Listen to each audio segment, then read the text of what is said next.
Hey, you guys, Eilers-Heffner, Sapphire Master. I think we know that, but last two chapters of 21 Laws of 21 Irrefutable Law Leadership. We get so into just saying the 21 Laws book. So, anyway, let's get to it. I really love the wrap up of this book. I love the whole book. It's definitely one that's on my Audible to keep working through and to even refer to like one chapter a month or something, and just keeping that in our rotation in the forefront because it's so solid. So I love in the law of explosive growth that he was saying that he really wanted to be able to make an impact, and how amazing that that's our team page, team impact. And that's what we had in mind when we renamed and named our page and got that going, was that we want to make an impact in people's health and family and personal growth, leadership, well-being, mindset issues, financial situations. We wanted to make an overall impact on people's lives, to bring in people to community, to have something to offer whoever, everyone, something to offer everyone. Just like our products, that we have something for everybody. It doesn't mean that everybody needs every product, but our team and our leadership can be something that we can offer to everyone, and we can individualize that. And he talks about that too. Can you guys hear me okay? Somebody give me a thumbs up. Okay. I'm not sure where the mic is on this computer, and I'm sitting in my bed, as you can see. So anyway, I loved that team impact and making an impact.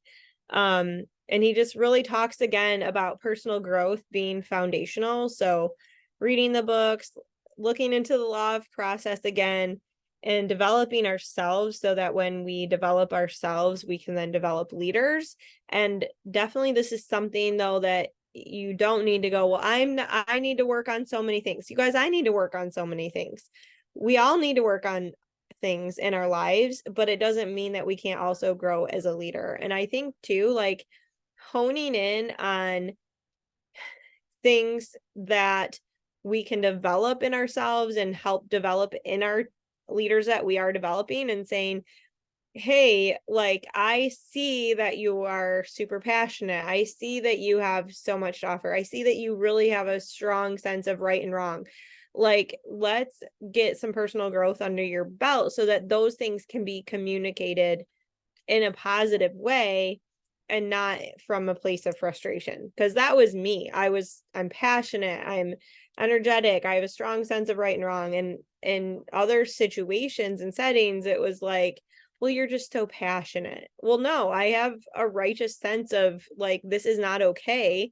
But it wasn't until I really dug into more personal growth that I was able to start communicating that in a more positive way. And I love that Plexus has just pulled all of these great great strengths and has allowed there to be this leadership potential. So keeping that in mind, when you see people that are strong personalities, like, it's okay. Like, we can still help them see that they can develop into a very effective leader. So keeping that in mind. But when we earn as we learn, like Lauren typed in the chat, we're going to keep going. We're going to help develop ourselves. We're going to work on those things, but it doesn't mean that we can't offer what we've already learned, or offer our products, or offer our financial opportunity to those around us. It just means that we're doing it all kind of at the same time. And not focusing. I love now that his example was a little different, where he felt when he was in the third world country that he was getting distracted and people wanted to deal with petty conflicts and not focus on being good leaders. And I wrote that down though. Like, if we can quit focusing on petty conflicts and focus on developing ourselves and others as leaders, then we're going to make a bigger change in the world than worrying about all of these little things. So it's really learning that discernment. It's learning like, oh, well, this person's, when we first get started, we're like, oh, they turned out their sub and all these little things. And oh my goodness. And they don't like the taste of the pink drink. And I don't know what to do. And everything feels like this big deal. But when you get going, you realize, hey, it's okay you didn't like the taste of the pink drink. You don't have to like it to get good benefits from what's in there. Or have you tried it with ice? Or hey, let's try a different flavor. Let me send you this flavor instead, and then you can order that next time. Can you work on just taking it as a shot to get through this package of Slim? Like, you're going to help solve those problems much quicker when you get that personal growth and more leadership under your belt, and not focusing on the little, but helping people to even get away from that little petty conflict or whatever is bugging them, and help them see the bigger picture, right? Like, helping them move beyond that is going to pay off really well. And then I love that he talks about leaders are naturally impatient. I've had people tell me over the years, in PT especially, or with my parenting or whatever, like, you're so patient. And I'm like, I'm really not. Like, I'm really not. Like, you might see me standing here going, okay, let's put the blocks in the bin. Okay, keep going. You're doing great. And inside I am like, let's go. Come on. Like, I'm not necessarily patient. And I think a lot of people on this call are naturally wanting to see growth in their business and growth in their lives, growth in their personal relationships. And, you know, we have to just remember that we want to delight in that process. And through delighting in the process, we're going to see progress. So when we develop ourselves, we're going to see that personal success. So how many people on here have been like, I recruited myself to gold? Well, great. But you had team development, because when you focus on the team and develop the team, then you're going to have a larger growth in your business. And when you really work on developing leaders, and you're going to have much more duplication and multiplication of your business. And not just, well, I recruited myself to gold, but now what do I do? And I worked really hard, and I just did all of this work, and I this isn't sustainable, and oh my goodness. Well, yeah, because you want to work on more than just developing yourself, really focusing on the team and the leaders. Leaders who develop leaders are the ones that are okay when people are succeeding them and doing, we work ourselves out of the job as leaders. We do this as parents. Like, that is our goal as a parent, is to work ourselves out of the job. And that should be our job as leaders, is to work ourselves out of the job. Not be leading from a place of needing to be needed. So wanting to be succeeded. And then leaders who develop leaders are working with the top 20%. Top 20%, not the bottom 20%. If you're working with the bottom 20% of your team and your productivity, thinking they need the most help, then you're actually like, that's the wrong focus. It doesn't mean that those bottom 20% can't move up to the top 20%, but we can't be dragging people. And I think this is so true in any area of our life, right? Like our kids. If they're not doing what they're supposed to be doing, and you're like spending all this time, no, there's consequences. This is the natural consequence for you not getting in the van on time. And so next time, I'm here to help you, and we're going to do better, but I'm not just going to sit here and babysit you when I have other kids that need help to be successful in where we're going or what we're doing. Leaders who develop leaders are focusing on other strengths. I think the Strength Finder book was so good to do, to learn more about ourselves and to learn more about our team. And I even think, just you guys just grab that book just to take the quiz, and when you have new people coming in and new leaders coming up, like when they hit a certain rank, like buy that as a gift to have them take the quiz and tell you that, their top strengths. Individually treating others. So I think sometimes too, when we are developing people within Plexus and developing someone as a teammate and someone who also is working in the business, we want like this, what do I do? What do I do? What do I do? Like this one, like perfect thing. Well, as leaders, we have to treat people individually. So someone might need more personal growth than another person, or someone might need more help with duplication versus recruiting. Like, we have to meet people where they're at, and we have to individually coach our people to those next levels. And that's why we get on coaching calls. That's why we, spend that time with our leaders and up and coming leaders, is to help them with where they're at and move them forward. There is no cookie cutter.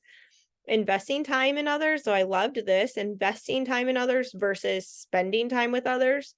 I am very social. I want to spend time with everyone, right? Like I want to spend time with my team, but I also need to remember to invest that time and help, have quality time with my girls so that I can help them to, go to that next level, not just like, let's just hang out and it be all happy go lucky all the time. Like those are important too, but there has to be that balance and really investing in others. And, we talk about it all of the time when we're volunteering. Like I'm helping assistant coach the cross country school.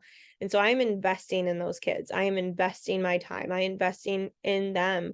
And that's a true investment of time because there's the high school kids, they can offer me nothing in return, right? Like, yes, their gratitude, they're very kind, they're very sweet, but it's not like I'm investing in that time in them or investing in them and expecting it. Like, no, like that isn't it at all. I just want to help them succeed in life. I don't care about their running. Like, yes, I do. Yes, I do care about their running, but I care about them learning through this experience of running how to be successful throughout their life. That is why I'm so passionate about helping kids, see more potential in themselves because we see it as adults in this business. We see it where adults are like, I don't know. It's kind of hard. Someone told me no.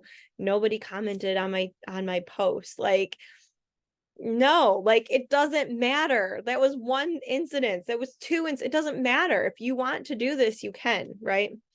And growing by multiplication. So leaders who develop leaders are growing by multiplication. This is why we talk about duplicate, develop leaders, share the business, get people excited. Like that is where this comes from. If we want to develop leaders, we have to get that duplication and multiplication of leaders, not just adding VIPs. That's great, but that isn't helping us grow our teams and grow our leadership. And then impacting people beyond our reach. So this is where, I think that what makes me think of this is like the One Plexus Award that Plexus does, where because book club is mostly about our businesses. So you think about the One Plexus Award where Plexus sees someone who is just pouring into the team and pouring into the company, and it's being seen beyond just their team. And that is amazing. Like Fallon gets a ton of recognition. Brittany Howard is getting a ton of Brittany Howard now is her podcast. Christina's like Plexus famous. Jamie Haskin, she was one of the recipients of the One Plexus Award because their reach is beyond just their first their circle. And so that is our goal. I thought this was really interesting where he said that only 1 in 10 people will blossom without the help of a leader. And I need to ask Fallon about this at some point because she said Lori Bradford was like, I can't help you anymore. Like, I can't help you. You're going to have to go read some books. You're going to have to go work on this yourself. And Fallon did. So it makes you wonder, right? Like, was Fallon one of the 10? Or was what Lori said to her enough to build her up as a leader, and then she was able to take it and run? And that is something to think about, right? With your leaders and the people that you're helping. Like, yes, we want to help our people, but they also need to take the reins and the responsibility too. So there's that juggle and balance there. All right. On page 254, I thought those, and I'm not going to reread all of them, but how he has the 1 through 5. So connecting with influential leaders. So when I read that, I think, okay, those are the people that we need to be reaching out to about this business as a legacy business. So that's the next chapter, but as an additional huge impact stream into having that generational wealth and generational change for people is who do we know that is a key influential leader that we can recruit to do this business with us, and identifying people, getting the trainings. We host trainings. We have trainings within our team. We have trainings within the Pink Power team. We have trainings within Plexus. We're getting that, and then relying on our leaders. So I think this is a great measuring stick too is when we host an event or a sip and see or something, like how many people are we getting to come into that? How are we doing inviting? And it's tough with people's schedules, so it's not a total perfect measuring stick at all, but it is somewhat of a like, hey, here's this, you know, let's keep that in mind kind of thing. And then, yeah, he had the recruiting leaders in the United States willing to travel overseas to train leaders. I think that we don't really have to do that with Plexus, but people that are willing to train others, and we have that. And yeah, other ways. So then the other thing that I just underlined was on 255, where he said the loftiest goal in beginning, no, you'll be able to reach your potential and help your organization reach its loftiest goals only if you begin developing leaders instead of merely attracting followers. We've been talking about this so much, like, how do I get people interested in the business? How do I create business builders? Well, it really starts with not just attracting customers, but it starts with attracting people that see this as a business opportunity as well. And I think too, the other thing that comes to mind with that, and that's attracting, we're attracting leaders and attracting, what we're attracting is making sure that we are posting like, this is so-and-so story, and she has this, and this, and now she doesn't, like really a variety of health conditions, a variety of business conditions. There are people that have had zero money and they had debt, and Plexus allowed them to get out of all of that.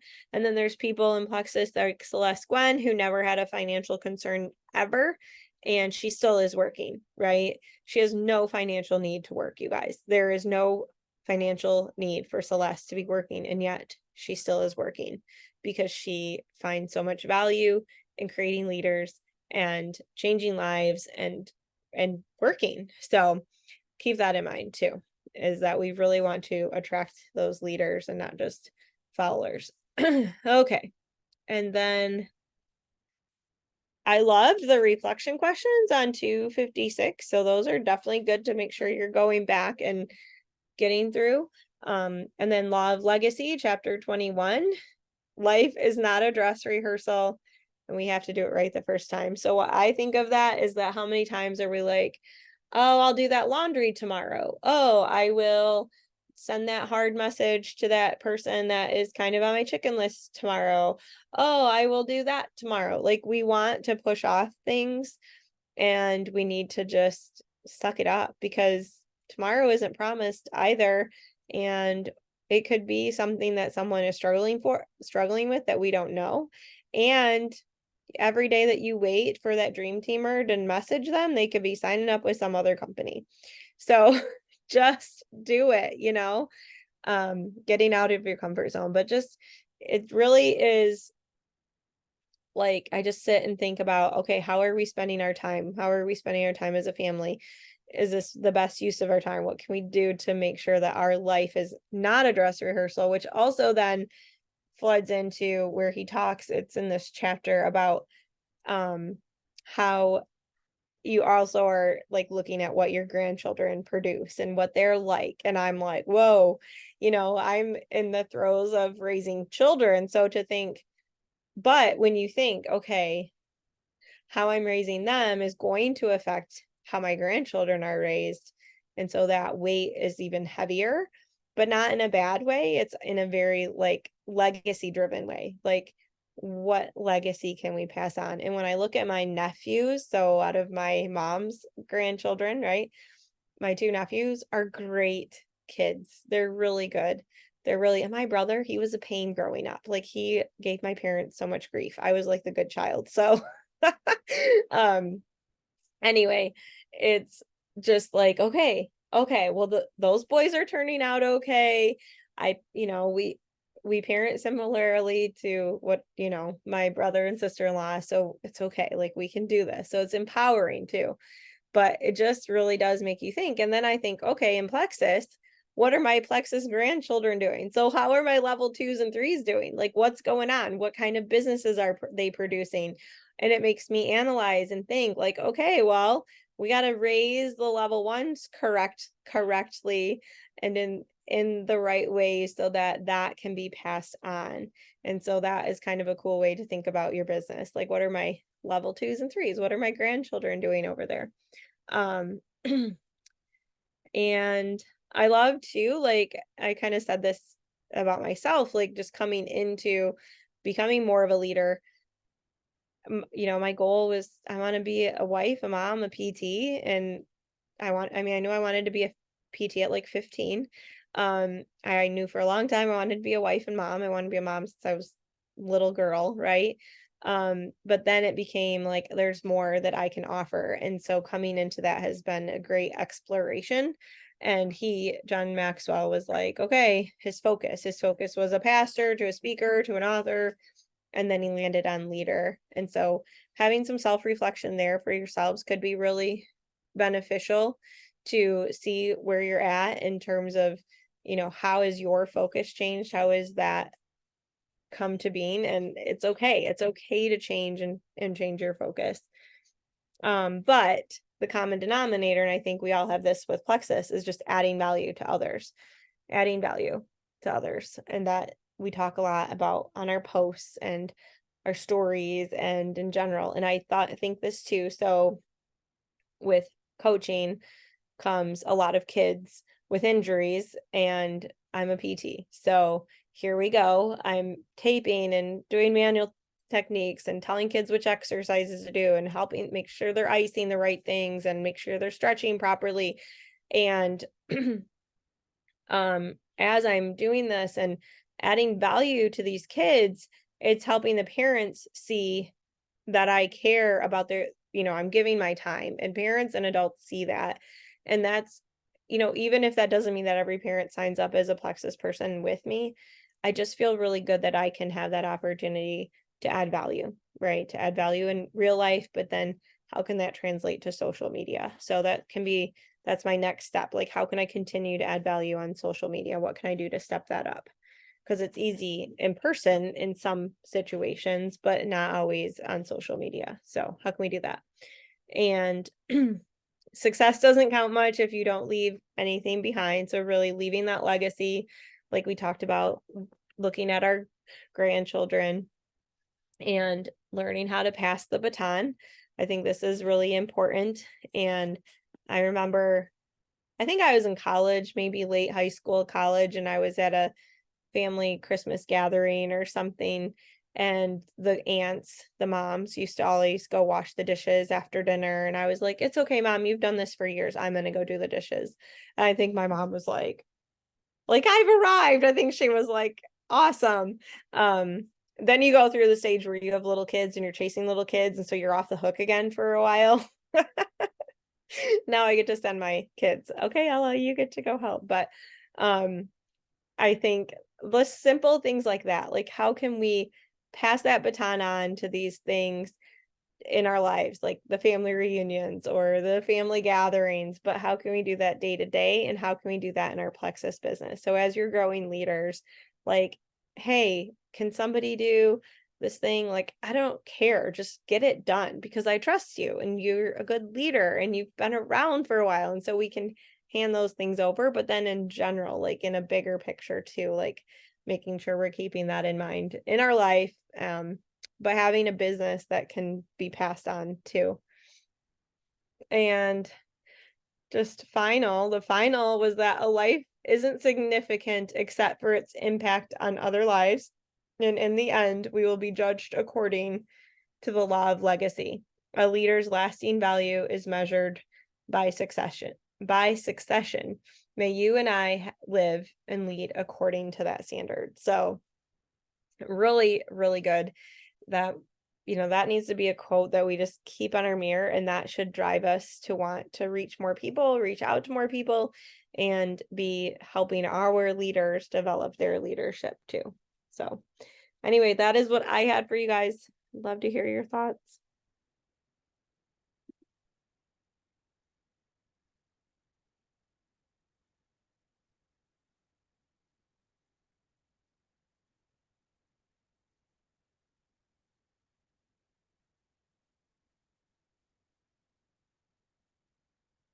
So I really liked that last part where he was talking about his birthday party and passing out batons to all of his leaders in the different parts of his organizations and saying, "Here you go, it's your legacy to carry on."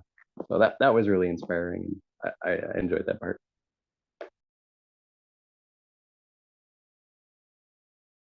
I love it. And it's true that you have to pass the baton at the right moment or there's a disqualification too. So as a leader, I think we learn what things we can pass on to people as well, in our family life, and then in particular in our business. Like, okay, these are things that I'm not attached to, that I don't have to do, that this person is more than capable of doing. Like, I'm passing this baton to you. And that kind of falls back to law of timing too.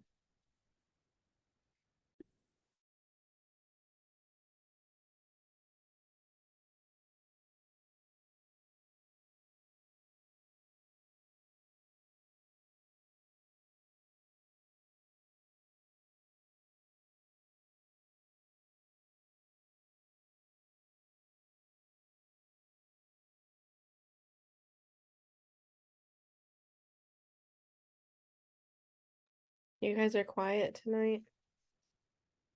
I know I didn't say that much because I was pretty rough in my notes over here.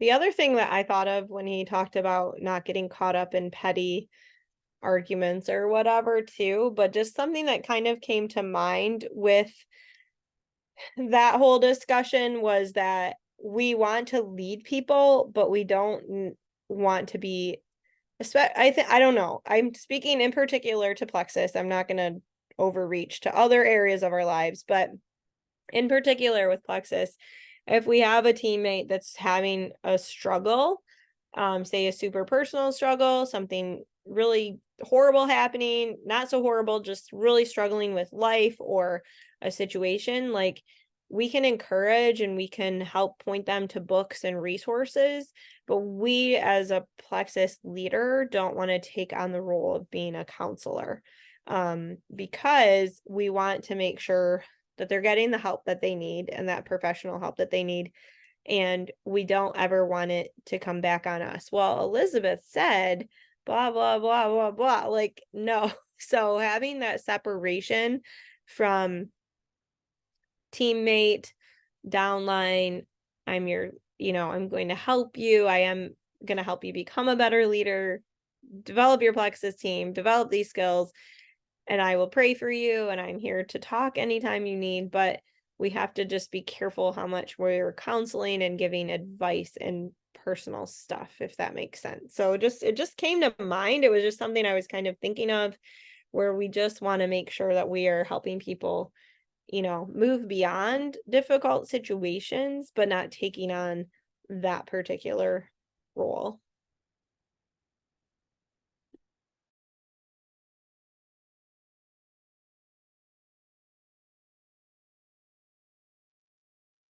Say a couple things. So I really enjoyed the whole book. I loved like his history lessons through the whole book. That was really interesting. And then as far as the law of explosive growth, between this chapter and been listening to Brittany Howard's podcast, I know that I really need to work on trying to create business builders, because that's the way to grow, not just getting product users, which I feel that's pretty much what I've done. So I need to work on creating the business builders. And then the law of legacy, I think that to me, I need to invest in people, not lifeless objects like he said, or systems, things like that. It's success is measured by how well the people after you carry out what you taught them. I don't have children, so I can't look at it in that regard. I have to look at the people that I potentially bring into the business and creating those business builders and what they will do. So that was my takeaways. I love it. That's awesome.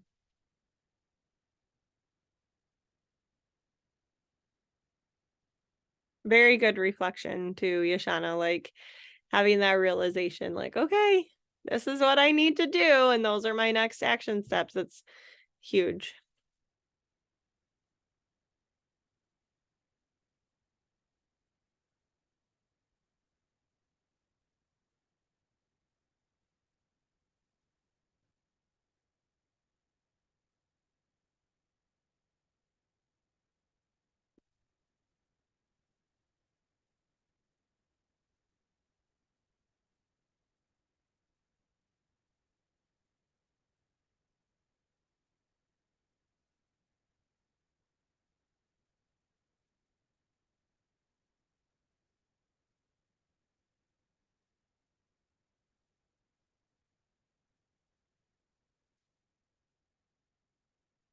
All right. Well, this is a record book club time, I think. 31 minutes. But last call.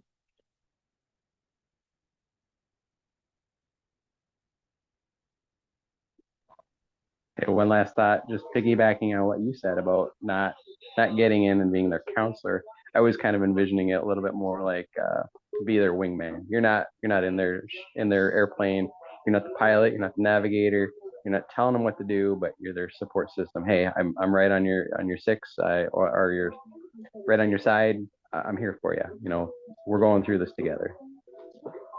Yeah, definitely in the business side of things for sure, where we can, it's like you said on your six. I'm like, yeah, on your six. Got it. Like that makes sense to me. I don't know those aviation terms, but yeah, definitely. And it was just like my thing that I had to say about that. It just was something that had come to mind. It wasn't really directly related at all to the chapters or the book. It just made me think about that. Like, you know, and we definitely support one another very well on this team. For sure. And leaders, like the upper level leaders, like we definitely all have each other's backs, and you know, that's not a problem at all. It's just when there's some really sensitive things that happen, it's just being careful not to be the one that's trying to take on that role that we probably shouldn't, right? So it has come up it's come up at different times, not with us, like not our team. But it has come up, and it's just something that was in the back of my head. So I thought I'd mention it.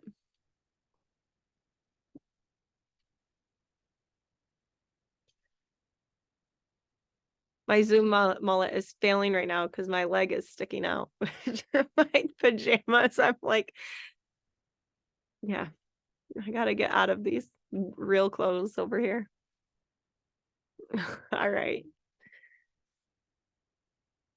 I'm gonna end the recording.